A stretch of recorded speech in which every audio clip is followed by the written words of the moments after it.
This talk is supported by Small PDF, the successful Swiss scale-up making PDF easy for over 1 billion people around the world since 2013. You may remember them from a previous podcast we hosted with their CEO, Dennis Just. Their mission is to make PDFs and life easy for people across the world, a mission made possible with their 90-plus amazing employees across Zurich, Belgrade, and Barcelona.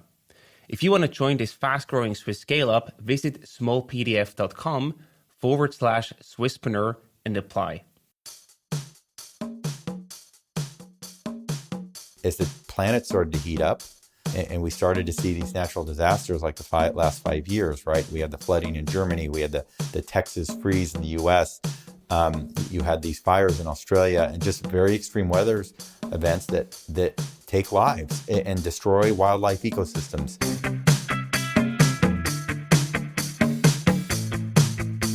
Welcome to the Swisspreneur Show, a podcast about startup stories and learnings from experienced entrepreneurs.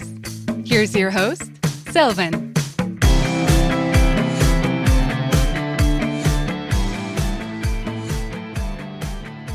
Rob, a very well welcome to the Swisspreneur Show. It's a pleasure and an honor to have you here today. Well, thank you for having me, Sylvan. Pleasure to meet you, and thanks for having me on the podcast.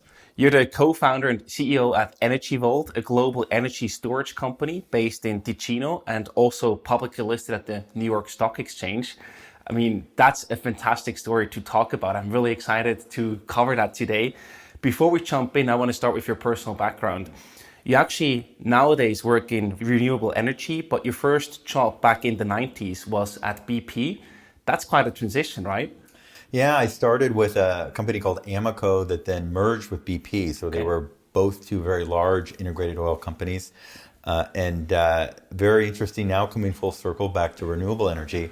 You know, back then, Sylvan, they used to say that there was no problem that $20 a barrel couldn't solve. And of course, now we live in a completely different world. But it was an interesting transition to renewable where after the merger with Amoco and BP, I wanted to get into technology because I was fascinated at that time in the late 90s, what was happening with the internet, this thing called the internet. Right. And so I actually shifted after graduate school and went into telecommunications with Bell Labs and Lucent Technologies. And that was very interesting to see the power of software and how software could transform businesses, transform how we communicate, transform business models. And that was a very important part of my career because it had me understand that software, when combined with different businesses, whether in hardware or in anything that now became virtual, like what happened with the virtualization now, in particular the last 10 years, how important that was. And that did lead me to meet Bill Gross from Idealab, and of course led me back into renewables, with is almost like a synthesis of software and energy together, and now in renewable energy. And yeah, you worked for many Fortune 100 companies, so you've seen the biggest companies of the world. So I wonder, what then drew you into entrepreneurship to actually start a company yourself? Where does that entrepreneurial drive and motivation come from? Well, I guess it's been in me from when I was very young. I grew up working in a family business, where, as you know, when you're in a family business, you have to do everything. So, you're dealing with the public on the one side, you're supporting a manufacturer on the other, you're delivering things even.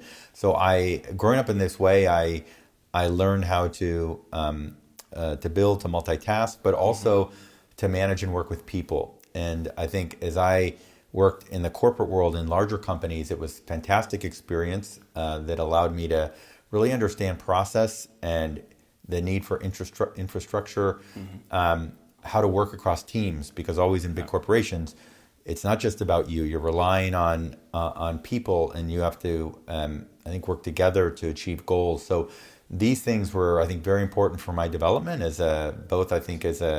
in capabilities as a manager, but also in understanding how to build for growth and do things, let's say, with process that has to be repeatable. As a public company, it's every quarter you have to deliver, as we are now. So I would say that experience was very important, but at the same time, I always was very strong in building teams and leading people and achieving things in larger companies, and felt like I could do a lot more without some of the constraints of working in a large organization, to even build things from scratch and grow them in the proper way. So this, you learn about yourself through your career as you develop, and then you sort of gravitate toward those areas. And that's what led me first into private equity, managing companies, and then starting companies on my own and building them. But in that regard, you would say it was the right and an important step to shape your career to work for larger companies first before starting your own company, or would you change that in retrospect? Yeah, no, I think that experience was important, and it also got me back when being global was unique back, in the 90s and the early 2000s. So it also, the larger companies allowed me to work overseas and work outside of maybe where I grew up and lived. So that's, for example, I spent time working in Europe, even though I was American, for the oil company. So I think that experience was important for me to develop also as a leader, as a manager, to gain experience that, of course, serves me now so well coming from the public company environment and taking a small growth company and building it, scaling it to be ready to become public, and then becoming a public company. So I think it's fairly unique, I think, to have your foot in both and build your experience that way, and I think has served me and served the company well. And you've seen Europe, you said, and then in 2017 you actually even decided to move to Switzerland, to Ticino specifically. Yeah. Why did you decide to do that from the US to Ticino? That's quite a move. Sure. Actually, I started much earlier in Ticino. So I was working in the private equity sector and running some healthcare groups that first had me come over here in late 2009 and 2010. So I actually moved my family, which is not small. I have 8 children, all from the same woman. You have to say that these days. Sure, yeah. So brought my family over here to build that business for the private equity firm that was Berkshire. And we sold that in a successful way. And as a part of that transition, I decided to stay in Switzerland with the family and take the European part of that business that the buyer of the business didn't understand as well, the European market. So I chose at that time to raise some money on my own, purchase that business, build it, run it, and grow it. So that's what essentially had me continue to stay in Switzerland, and I ended up selling that company to a private equity fund. But that's when I started in 2017. I was here and had met Bill Gross through an intersection 5 to 10 years earlier, and that's when he shared this idea about energy storage and asked me to work with him on it. Please share a bit more about the early days of Energy Vault, how the idea emerged out of Bill Gross' Idealab. Sure. By the way, it was an amazing concept, and Bill is someone that I've always tremendously admired, respected. He has probably one of the most unique and most successful track records in building companies. So Idealab is the longest running technology incubator in the US, and arguably I think the most prominent and best performing. Almost half of his companies that he started either did an IPO or were either acquired or merged with a strategic. So that's, as you know from the startup world yourself, that's quite a track record. And so Bill had contacted me in 2008, was the first time, about being the CEO of one of his companies in the renewable and the solar and industrial heat area. That didn't work out from a timing perspective. We stayed in touch over the years, and the big coincidence was I was living in Switzerland and he was collaborating with someone from Switzerland who went to ETH, living in Ticino. And when he called me about this great new idea that he had about the concept of an energy storage, he shared the CTO happened to be in Ticino. So I knew that was the right thing and the right timing, because timing's so important in your, I think, career and in your life. So that's what, when he shared this concept of looking at gravity, which is proven, we know 90% of all energy storage comes from these pumped hydroelectric dams, which of course are very prominent here in Switzerland, but really rethinking how to scale it, making it lower cost, more efficient and sustainable, and we developed it from there. And yeah, that was then also your third co-founder, Andrea Pedretti, that you met there. And how they then put the idea into a reality. I mean, in the end, you have to build a product, right? That's one of the first biggest challenges to overcome, especially if there's hardware involved. Yeah, it is the challenge. And I would say not only build the product, but you have to build it economically. Sure. Yeah. At a price that someone is willing to pay, where there's a profit left over. Yeah, otherwise... So, right, because there's a lot of things, even in this idea of using gravity, that we looked at early on to use steel cylinders filled with water, to use what looked like parking garages with PVC trays where the water would traverse down. So really mirroring that concept of taking an object or a substance or any weight that would traverse down, turn a motor, generate electricity, and then be pumped back up. So the concept of the pumped hydroelectric dam. So I would say that development we went through, exactly to your point, on getting to the right concept and product, probably 15 different iterations before we even created the company. So I was working with Bill Gross and Andrea Pedretti enough in advance, and then when we got to a concept that we thought would work, and we felt like we had enough knowledge about materials and the physics around it and software to automate it, that we would create the company then and begin to do some seed funding. And that happened in later 2017, and we incorporated the Swiss company in December of 17 and started really operationally in January 2018. Wow. Maybe before we talk about the other challenges that you also overcame along the way to going public, I want to focus more on your solution. So high level approach, what is the current problem before Energy Vault was born with energy storage? Because many people talk about it, but to get very specific, what is the issue that you actually solve with Energy Vault? Yeah, the problem with storing electrons. So let's talk about what do we really say? What is energy storage? To store those electrons, it's extremely difficult because it's very costly to store them. There is a life that these electrons will have in storage, and it's very difficult to find technologies that not only are cost effective, but also are sustainable. So, for example, 90% of all energy storage today are these pumped hydroelectric dams. 90%. So you think about, so wow. So you have gravity, which it's the law. It's not really an idea. And people built, dams and put in motors around them. That's our energy storage. Why wasn't there something more simple? It's because it's a difficult problem to solve technically. And then there was the development from 12 years ago of lithium-ion batteries that only in the last 3 to 4 years have they been really beginning to get deployed in more volume. And it's a chemical battery. It's rare earth metals. They only come from a few places. That's difficult from a supply chain perspective. Right. Difficult because you have to transport them, which creates greenhouse gases, and they degrade over time. So so it's been very difficult, and I would say the industry lacked a lot of innovation to really prioritize this problem earlier. Now, as the planet started to heat up, and we started to see these natural disasters like the last 5 years, right? We had the flooding in Germany, we had the Texas freeze in the U.S., you had these fires in Australia, and just very extreme weather events that take lives and destroy wildlife ecosystems. And so I think that this is waking the world up, and now a lot of investment in innovation in energy storage, but it is something that's a little late in getting solved, I think, given the demand and the need. And I think you see that happening now, but we need as much storage as we can get. There's no silver bullet. So there's going to be many technologies that serve better shorter duration, like today, lithium ions serving shorter duration. And then there's other technologies that are maybe focused more on compressed air, compressing and expanding things that will store and release energy. Gravity, so like what we've developed in the long-term, in long duration energy storage. So I think other technologies and innovation now are coming, including new chemistries for batteries and new ways of solving it electrochemically.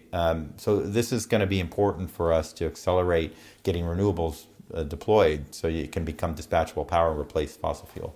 Yeah, we're very thankful that you're working on that and found a solution. How exactly does your solution work? Because there's a hardware, but also a software component, as you mentioned before. Can you explain how they play together? Sure. Yeah, the gravity system was our first proprietary hardware system, and fundamentally what we were able to do is take what pumped hydro does and has been doing for 100 years, take gravity, and instead of water and having to make dams and destroy wildlife ecosystems, for example, you were limited in where you can build pumped hydro, and you have dependencies on geology and on landscape.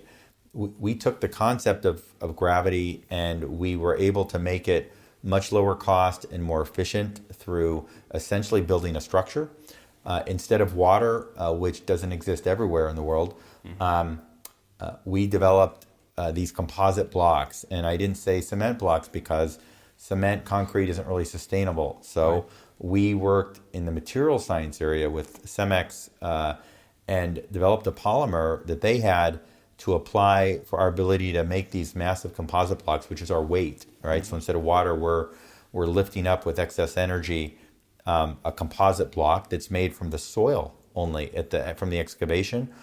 But not only soil, we can make it and use waste materials. So this is an interesting circular economic aspect of what we do. We can take coal ash, concrete debris, tailings from the mining process, decommissioned wind blade fiberglass, which is becoming a big problem.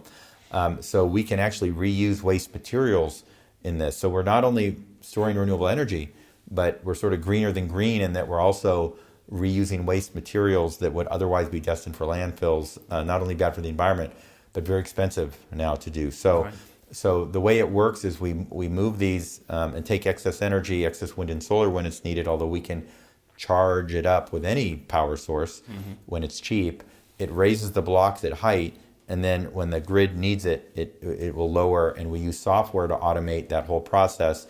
And what I'll share with you, that software was fundamental not only for our gravity, but we knew that because there's no silver bullet for storage, meaning customers have different needs, different durations, and it'll be best served by different technologies. For example, not just our gravity, we developed our software platform to be able to be hardware agnostic, meaning it not only operates as an energy management platform, our gravity system, but it can integrate any technology. So we just announced 2 months ago over 1 gigawatt hour of deals focused on the integration of lithium, of batteries, of lithium phosphate or lithium ion batteries to deliver something on shorter duration to customers. So that software component is fundamental because it allows us to really provide the best value to the customer. But that's how gravity works and how our software is fundamental, not only to automate what happens in the gravity system, but generally for us to be able to help our customers deal with this problem. Right.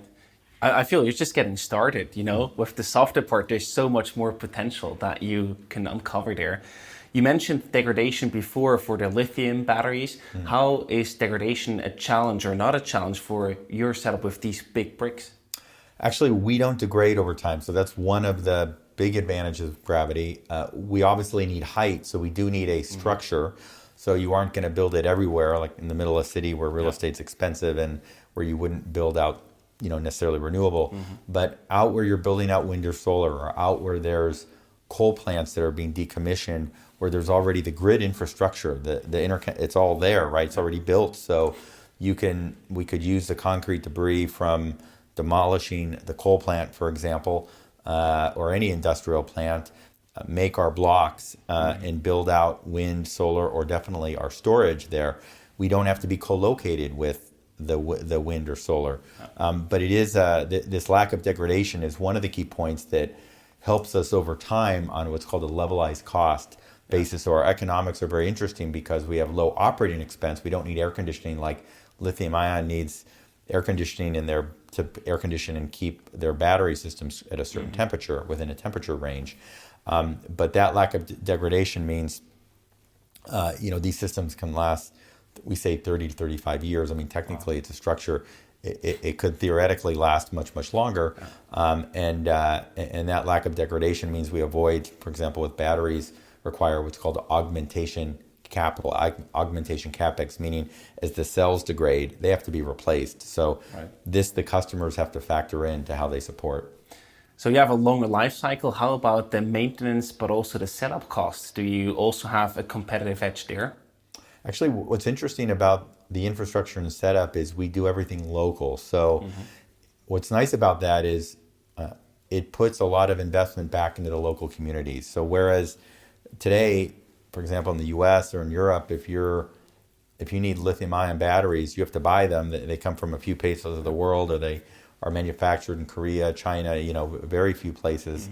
And a lot of that content isn't local. So what's interesting about our setup and fixed cost is a lot of that infrastructure will set up at a site, like to do the brick manufacturing, it's all local. So that means we aren't bringing a lot of trucks in and out. So that's good because the transportation sector, as you know, is probably one of the, it's if not the largest, one of the largest sectors for greenhouse gas emissions. So the fact that we can be local, build out the infrastructure, and then we do just move it to another site, that's an advantage because we can get multiple uses out of that same infrastructure.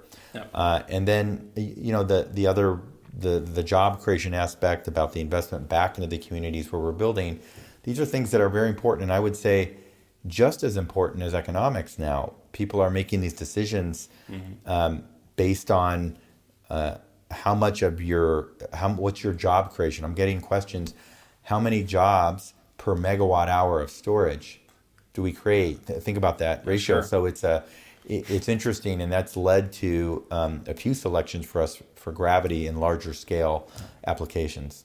Yeah, that's another huge advantage that you bring to the table. Yes. Who are your target customers? Is it the power grid companies who actually want to store the electricity, or who buys your solution? Yeah, so by the way, it's 3 different segments, I'd say, of the, and one of them I think very unique on the gravity side. But first, it starts with utilities that in the end own or distribute to a grid infrastructure and typically play that role distributing power, whether to commercial enterprises or to residentials. So I'd say, and to businesses. So I'd say the utilities are one that's the customers that what are they doing? They're shutting down over time their fossil fuel plants and making this shift to renewables. Now that may be through purchasing power from what's called, and this is another segment, independent power players or IPPs. So for example, one of the largest ones in the world is NL Green Power. They have an Italian utility, but they have a group that manages all their green infrastructure, so wind, solar, and also pumped hydro. So that's another segment, and we've announced a few things like that. Also, with our software integrating other technology for these independent power players.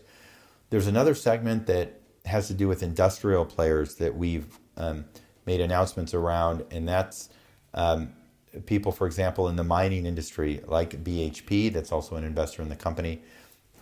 Korea Zinc, which also invested in the IPO, they're the largest producer of zinc, silver, a rare metal called indium, and lead in the world, for example. So they have massive operations in Australia, and they want to electrify their operations and be powered by renewables 80% by 2030, which is a very aggressive target. Wow. So the whole area of industrial or mining as a segment, or desalination plants that can be built and run with solar during the day, but they need 4 to 6 megawatt power, mainstream power through the night. Yeah. So this industrial segment is interesting, and most need long duration because, like, the mining groups want to make green hydrogen to power trucks or green ammonia for locomotives.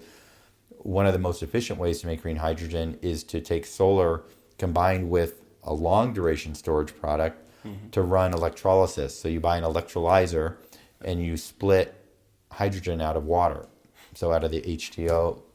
So they need long duration storage. And then the final area that's related to this third segment is related to things like solar fuels. So for example, we've announced supporting a group called DG Fuels in their waste biomass to energy process that's fueled by green hydrogen. So we announced over 2 gigawatt hour in storage for them. They just announced their first off-taker agreement with Delta Airlines, who's going to buy their, once the facility's up and operating, will be buying their SAF, or sustainable aviation fuel. So we're serving everything you would expect that most storage companies serve in utilities and independent power players, but also industrial and solar fuel because of the need, in some cases, to make green hydrogen, the need to make green ammonia, and therefore the need for long duration. Right. Wow. Yeah. That's impressive. What is your business model behind your offering, your product, basically? How do you charge for your... Yeah, I guess we have 3 different main models that we look at. One of them, probably the most straightforward, is one where we'll build it, commission it, and transfer it over to the customer. There's then an ongoing maintenance long-term service agreement with that. There's also a software license that gets paid. Yeah. So I would say that the first model is one where customers really want to own the infrastructure. And for gravity, and even for some of the battery things we integrate, I would say that's mostly the case. The second model, and we are doing this, for example, with a system in Texas, is one where we invest in the system, we'll build it, we'll own it, and we'll sign a long-term, what's called a PPA, a power purchase agreement, or we'll do a tolling where they charge on $1 per kilowatt month. So we'll own it and have a long-term, typically minimum 15 years of a contract to discharge that power and have it available. Yeah. So that's a second model. The third one has to do with the licensing of the technology. So we announced this in China, for example, a significant deal where Atlas Renewable invested $50 million in our IPO, and then purchased a license to be our provider in China for another $50 million. So they paid us a license fee, and this was all publicly announced. So that's another model where in certain countries, I think a license model can be the right model, where you do a first system, educate your partner, and then they deploy. And of course, China, so important because it's the largest producer of greenhouse gases in the world, larger than the next 7 countries combined, which include the United States, Japan, large countries like India, obviously there, and even a lot of developed countries. So it's it's important we attack there and provide storage to get renewables built out. China has what they call their 30-60 program, where they're going to be increasing greenhouse gases still through 2030, and then they say they're going to be carbon neutral by 2060. That's just too long, and that's why we prioritized what we're doing there. And it's these countries have no walls, and greenhouse gases go all over the world. So it's incumbent upon all of us, just like with COVID, which was a little challenge for the world, to really try to unite and coordinate and solve a problem. Not easy when you've got a lot of politics and prior history involved. But I think we're going to get there with climate change, I think, for sure. But still, that's a huge challenge to tackle, right, on a global scale. Yeah. And I also wonder, like what you just explained, you have different models of acquiring clients, with your direct sales, but also with partners or with licensing agreements. Which one is the most important for you right now? Is there one clear champion where you say that's the most important channel or strategy for you in these days? Well, I think like any new company and introducing any new technology, it's important in the earlier stages, in the first years that you're deploying, that you're very hands-on. And that means that we're going to want to make sure that as we're implementing the technology, that it's going to work reliably, that we don't have any hiccups. Yeah. And because of what we're doing on a global basis, it's even more incumbent on us, I think, to make sure we have successful deployments of the first technology. So the business model, in terms of what's ideal, I think earlier stage, I think it's going to be important we're a little more hands-on. And then as we evolve and develop, I think the licensing model can be interesting as the technology gets quote-unquote proven and we're out turning over systems with our software to customers, whether that be managing our proprietary gravity or managing other technologies like lithium. And with the potential that you see, your technology is a huge leverage to help us get closer to reduce the CO2 emissions in the world.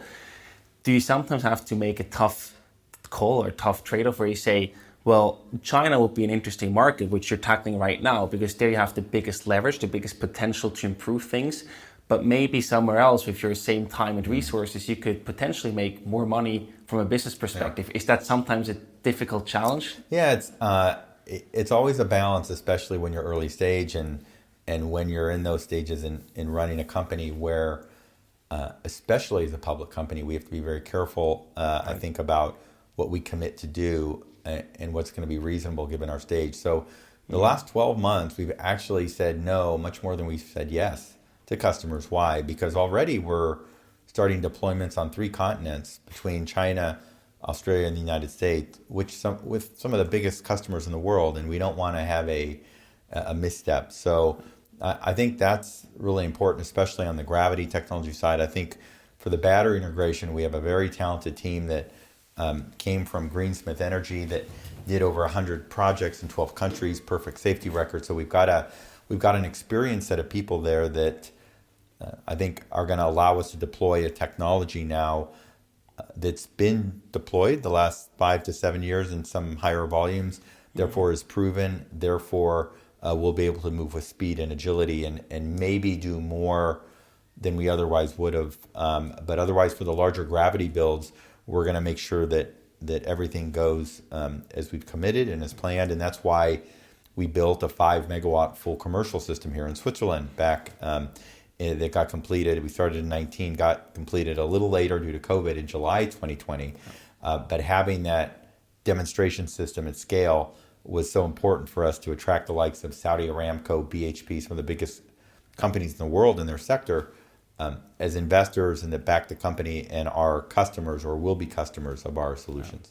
So it's really important to show them not only the idea, but actually how it works in real life, in practice, I can imagine.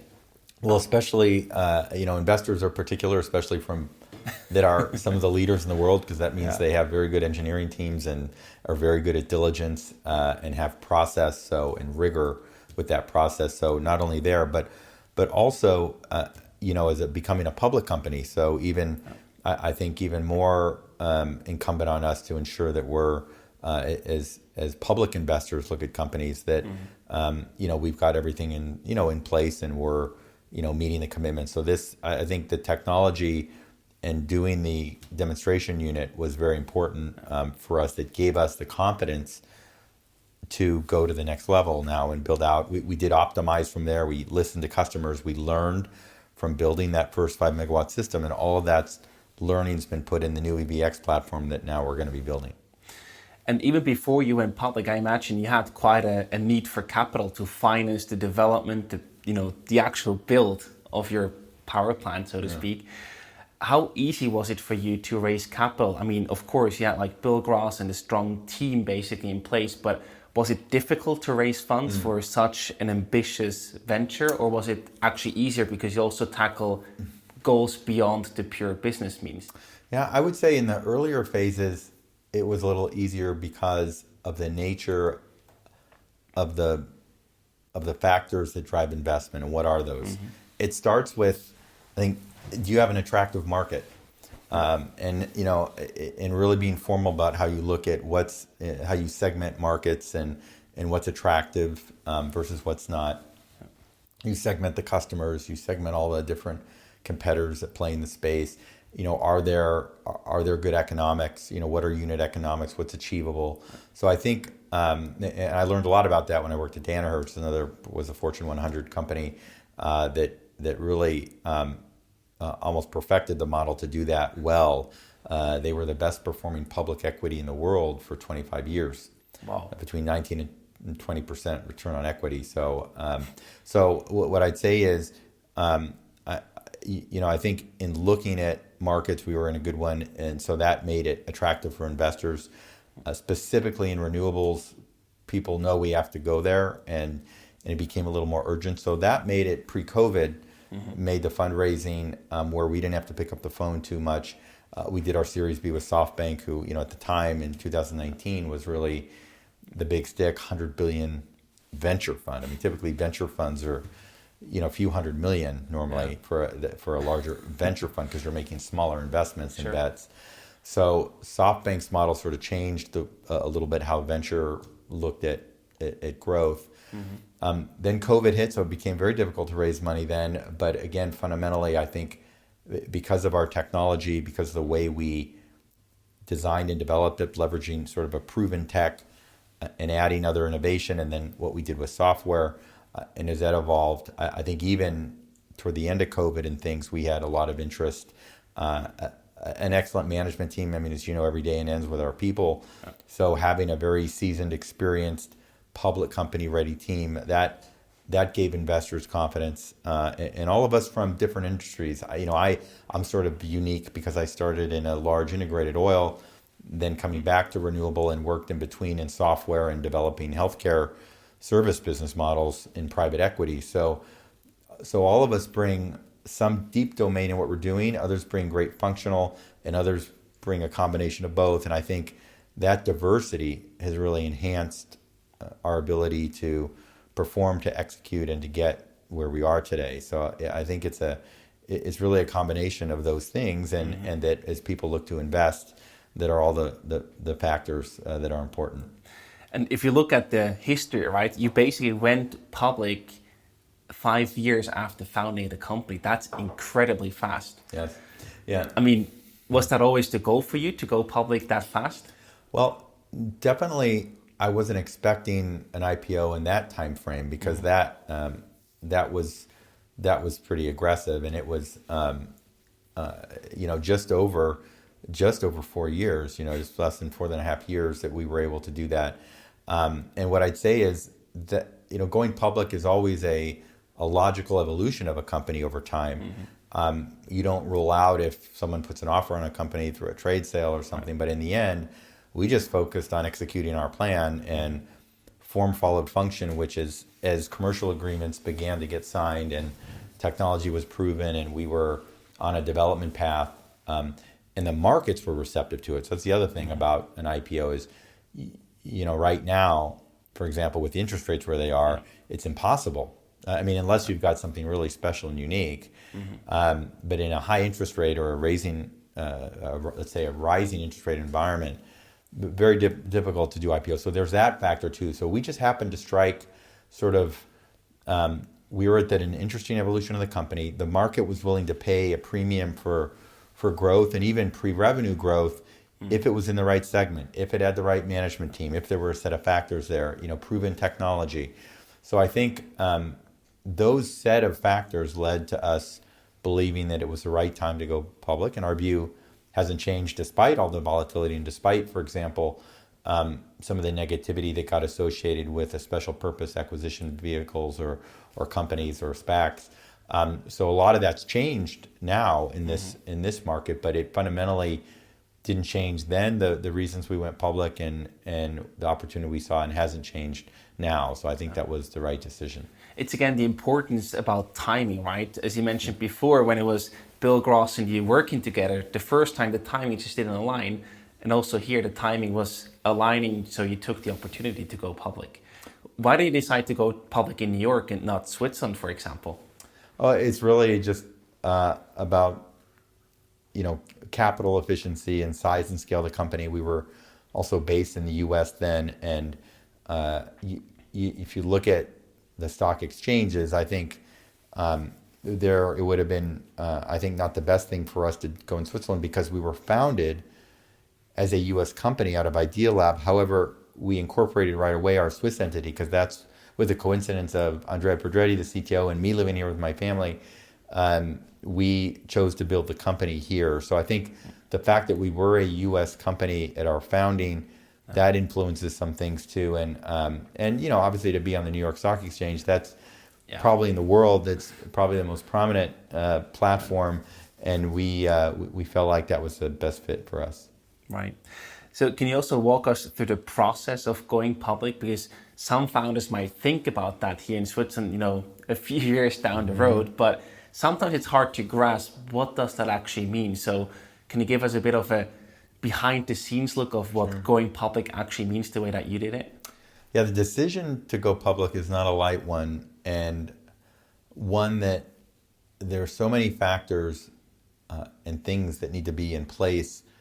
First, just to make the decision, and then to actually go public. So I think in overlaying this aspect of timing then is another factor. But I would say that you need to reach a scale of the company that you believe you can predict and predict reliably how things are going to perform. So if you've got lumpy contracts or lumpy sales, that's difficult. If you're sort of going to be more reactive to markets, or you've got contracts that comes even at certain times of the year, which so that if there's seasonality. So you've got to, I think there's a first aspect of criteria of you believe you've got a business that now you can predict with some level of accuracy performance. By performance, I mean operationally, you understand how deployments are going to work, you understand how customers are going to pay you, you understand how revenue can be recognized. Then you get into just the infrastructure to be able to close your books formally on a quarterly basis. That's the whole infrastructure of IT infrastructure, financial processes, compliance processes. I mean, we live in a much different world now than we did 20 years ago. Doing business as a public company in certain parts of the world are challenging because of the threshold and the what you're held to. I think from a compliance perspective in countries like the U.S. And doing business in other countries, and what are the implications for that in terms of what you can and can't do, and what are the rules of engagement, for example, in working with governments, and you get into FCPA and other again public company restrictions that you have to be very mindful, and it really there's personal liabilities involved as well. So I would say that it's there's a lot you have to think about before you even that you consider on just to get to the decision or the factors to become, let alone then once you make the decision and then there's a process to go public. It's that's not for the faint of heart either, because you have to go on investor roadshows and convince people to subscribe to it and that you're ready. So that's a time sink, and that I would caution people to not underestimate that time, and you don't want the distraction from running the business, because you don't want to say, okay, we're performing well, we're going to go do our IPO process, and it could take 9 months, and then you distract your whole management team from running the business, and all of a sudden things aren't performing as well. And now that everything I said about reliability, predictability of the business, that goes away, and then so you have to make sure you're also staffed for these things, and really can structure the company around ensuring the trains run on time, so operating the company well while you're going through what's a very time-intensive process, especially for the management of the company. So not for the faint of heart, for sure. Yeah, but as you mentioned at the beginning, your background professionally with your team, that helped you tremendously to actually pull that off. Yes. Yeah. Because you knew how public companies were running. Yeah, that was fundamental, and it allowed me to help coach and advise and make decisions even on hiring. And I think since then we've, as we filled out the team in the financial area or the legal area, we have a very seasoned team that's if they haven't done an IPO, they've worked in the public sector quite a bit. So. And can you also elaborate a bit on why you chose to go public the way that you did with a SPAC? Sure. We very uniquely, not following, I think, what the traditional process in going public or even in doing a SPAC, we didn't do a lot of searching or run a process where where we would sort of put a book out and have different SPACs look at it and try to negotiate the highest valuation. We had current investors that actually owned a publicly trading acquisition vehicle, a SPAC, and so they approached us as we started to build the business. Hey, why don't we go public? We were going to raise our Series C about 150 million. And they said, why don't you cut that back to about 100 million and let's provide the other capital you need through an IPO. So that's what got the discussion started. And that's when I think there was definitely at the time in the market, there was a lot of attraction and a lot of desire to invest in SPACs. I think that sentiment has changed. For ones that perform or that are guiding in line with, as we are, with what we said to investors before, I think that's important. And a lot of the SPACs that had difficulty doing that are really suffering. No. And what did going public change for you personally? Well, there's definitely, I would say, a more intense schedule that you have to balance between the operative side of running the company versus the investor side. And those are important constituents, and it's important you get those priorities right. So I think the way I was running the company before and not being a public company, and now as a public company, there's more just formal process on certain functions and on formal reporting and timing and just quite frankly on communication. By the way, that's both internally and externally. People underestimate the internal communication as a public company because as a new company, there's a lot of things that we get targeted for that you need to communicate with employees that are just watching the stock. So a lot of them, because as a newer company, a lot of the employees and all of them uniformly own stock in the company. So I wanted it that way. So they watch it. And so there's there's a feeling that you're compelled and to really communicate a little more internally as people may see movements and things and not understand them.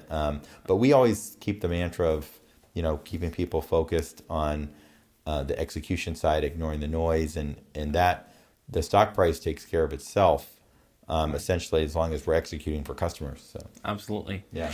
And talking about feelings, how did you feel when you actually went public? Was there any feeling of accomplishment or a very proud or happy feeling? Yeah, I'd say it was definitely, it was a surreal experience, especially on the New York Stock Exchange, where to go through the halls that, that have the golden, plated olive vines and the wreaths and the Corinthian columns that are gold plated there. When you're walking through there and just seeing the history, and it's really awe-inspiring. It's very humbling. When I look at the companies that, for example, when you stand on that platform and ring the bell, which we did on Valentine's Day, on February 14th. So it was just such a special day. And then when you're walking up the stairs to that platform, you see all the signatures on the wall, which they have all the companies that have gone public write their signature on the wall. It's just you realize what a big deal it is, because there's only a few thousand public companies in the world. So I'd say in the U.S. and then the U.S. is one of the largest markets. So if you multiply that by the countries, and there's not a lot of stock exchanges, right? The larger ones, maybe there's 9 or 10 total that are really the ones that are most substantial. You figure a few thousand companies. I mean, it's a pretty elite and small group, and I think that's it is. You definitely feel an obligation to go out and make everybody that have invested in you to continue to give them that confidence and just deliver for shareholders. But it was just a unique experience that I'll never forget. You have your family there, so I brought all my brothers and sisters, and most all my children were there, and it's just to share that moment with them and those that I was close to and those that were close to me. I'll just never forget that event or them. A very special day, day to remember, certainly. Yeah. Now, going public, I can imagine that also increases the pressure, because suddenly, much more information is publicly available. You have to deliver. There's more pressure, more money involved, more people involved. Is it fun to run a public company? Well, I enjoy it because I have a lot of experience in public companies, and I feel very strongly about how to build a company and how to run also a business, also on as a public company. So I'd say that for me, there's no change in how you're building teams, I think, and how you're operatively, how I've run businesses before. However, there is a very high expectation and critical function around process reliability that's a lot different than the private sector. So I enjoy it because in everything I've done in businesses, everything's always been ethical, compliant. It starts with people. It starts with focusing on customers as well. And those factors never change. When you're doing new technology, this is I think the nuance here is we're not an established company. We're a brand new one. This is our first deployment year. So you're always going to have up and downs and volatility when you're deploying as a new public company. So we didn't have 15 years of history before where we had operating cash flows.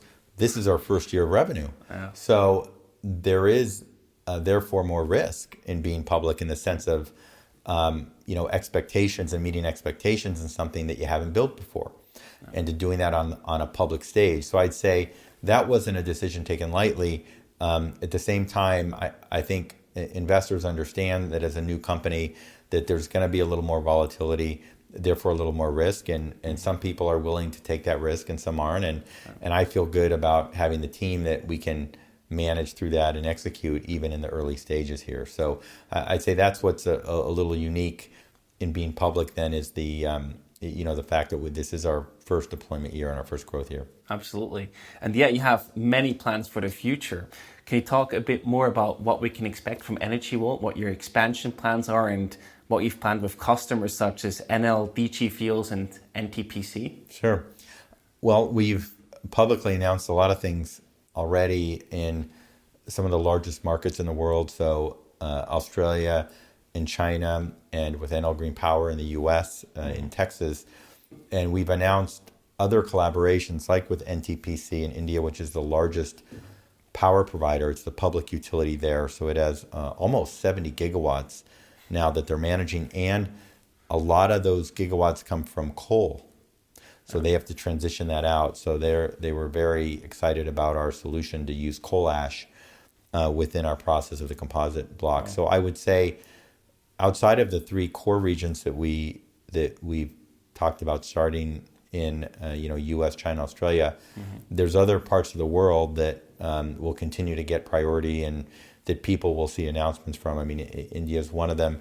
You mentioned DG Fuels, so that's in sustainable aviation fuel. They're now starting to announce their first off-taker agreements. So they're another company similar to ours that's building a new waste to biomass energy process and working through all the things they're working through in terms of their Department of Energy financing and things, but really focusing on customers and building and already, getting off-taker agreements for their tech. So I would say people can continue to expect us to announce, expansions of our business. In particular, I think with our software and the capability that gives us to do things that others can't. There's no other energy storage company right now in the world, at least any public ones that are that can do both short and long duration technology with a single energy management system. So we're unique in that regard, and people are beginning to see that, where we're announcing shorter duration battery integration projects while announcing multi-gigawatt hours of gravity energy storage. So I'd say people can continue to expect more of that. Certainly a lot of work, but also a very exciting future ahead of you. To wrap up this conversation, Rob, we have some rapid fire questions for you. So I either give you different options to choose from or a short question, and you have to answer in one sentence. You ready? Okay. Yes, I am. Yes. Corporate executive or entrepreneur? Entrepreneur. Pizza or pasta? Pasta. How do you commute to work? With an electric vehicle. Nice. Beer or wine? Wine, absolutely. And twice on Sundays. Okay, perfect. What does money mean to you? Nothing. Nothing. The US or Switzerland? Both. In which order? I have to officially say 50-50 for tax purposes. Sure. But I would say being born in the US, I tend to consider myself an American, but also in the sense of really a global citizen of the world, given America being founded is by multiple different peoples and cultures. However, I would say I'm more apt to be more European in terms of cultural style, in particular Mediterranean. I just that way of life around the culture, the food, around the importance of family and tradition and history, for me is really what I'm about. People don't know this, but I'm a farmer really at my heart. I do gardens every year for vegetables. I plant fruit trees everywhere I go, and I just love getting in the ground. So. Oh, amazing! Yeah. Well, both places are very well suited for that, I guess. Yes. What's more fun, running a private or a public company? Well, it's more fun running a private company, just because of the degrees of freedom you have in doing that, for sure. And the last one, what is your favorite thing about Ticino? I would say to have a combination of the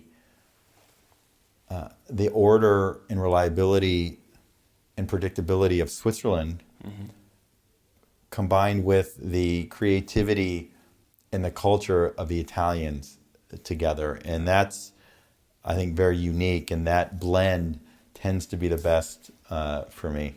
Yeah, that sounds like the perfect combination. it's worked so far. Rob, thank you so much for coming on the show. All the best, lots of success, and we're super excited to see where you continue with the Energy Wall journey. Great, thank you, Sylvan. It's been a pleasure. It's been nice getting to know you as well, and I appreciate you having me on.